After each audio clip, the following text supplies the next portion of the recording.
Disgusted by the riots at the US Capitol building last week, I started researching to record my "Is Trump Inciting a Civil War" video. And then it dawned on me. Back in 2016, when Trump won the election and Hillary lost, I was just as disgusted by the violence and riots I saw by Democrat supporters across the entire nation. So I started researching why, in my opinion, are we potentially closer to civil war than we have been in the 35 years I've lived in the USA. I'm not saying it's going to get to that, it's just the potential is there. The huge number of biased and contradicting theories and graphs and essays and charts, they just left me overwhelmed and none the wiser. For me, the answer is obvious, but the solution isn't. Our government, and specifically the system of how and who we elect as our officials, is fucked. Period. Key politicians in both parties are more interested in focusing on how to grow and solidify their support base and positions of power instead of focusing on enacting policies that are in the best interests of our nation and our citizens. And to do this, they wield the most powerful political weapon out there: fear. Look, as in any sizable sector of the society, there are people and groups that are bad. That's it's a given. And that also applies to each political party. I mean, call it 80 million in each, whatever. When when did we reach the point that we openly justify and accept extremists within our own party whilst condemning the other party for openly justifying and accepting their extremists? Worse yet, when did we reach the point when we started to muzzle the voices of those calling for calm and reason, only for them to be ridiculed and labeled a dino or a rhino, and basically their voices are suppressed and kind of like dismissed? Where the fuck did we go off the rails and accept as normal our extremist politicians spreading hateful, malicious, and often very, very untrue propaganda? And again, applies to both parties. We have long ceased to be a government of the people, by the people, for the people. We elect our officials to represent us, yet once they get to Washington, D.C., what we want is replaced by the demands of the party that they belong to.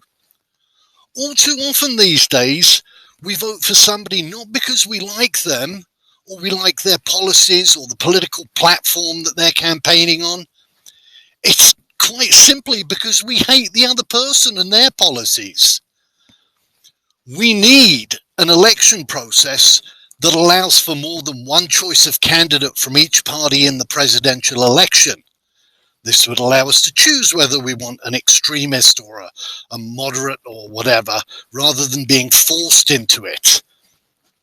We need a functional system that allows for the removal of a candidate if they vote for bills and policies that we, their constituents, would wish to be, we'd want them to vote against it.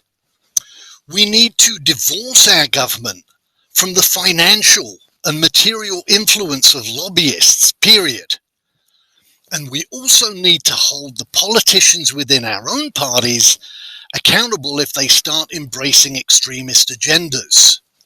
In short, we the people, we need to be self-accountable, and we need to take back the responsibility as to how we choose to be governed.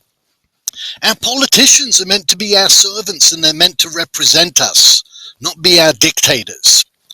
I'm not saying tear up the Constitution. The Founding Fathers held constitutional conventions to discuss amendments to the Constitution that would better reflect the needs of the nation as it grew and prospered.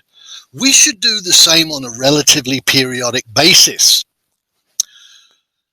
Rewriting the phrase of "the only thing needed for evil to triumph is for good men to do nothing," I would claim that the only thing for political extremism to triumph is for moderates to do nothing.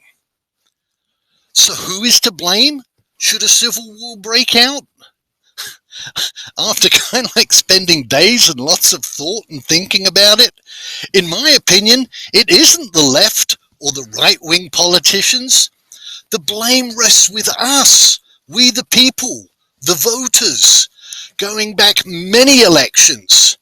We're the ones who elected them in the first place, and we're the ones who failed to hold them accountable. And it is only us, we the people, again from both parties, who can choose whether we want to work together or not, on ways to govern ourselves, to decrease the chance of a civil war, just like our founding fathers did, or whether we want to kind of like keep on going down what I perceive to be an ever-increasing slope. One which, by the way, already has signs of muzzling freedom of speech, and that will be my topic for tomorrow's video. Take care, everybody. Thank you.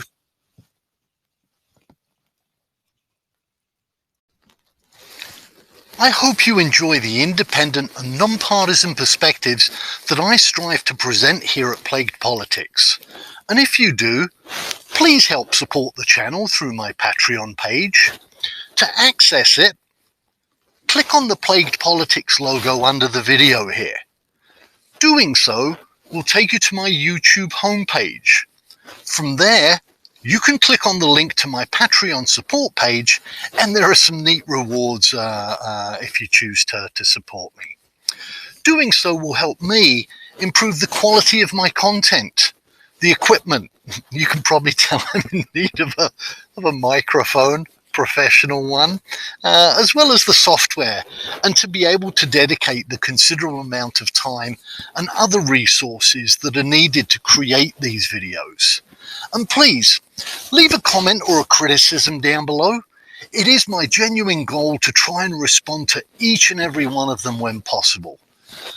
Thank you so much for watching and also for supporting.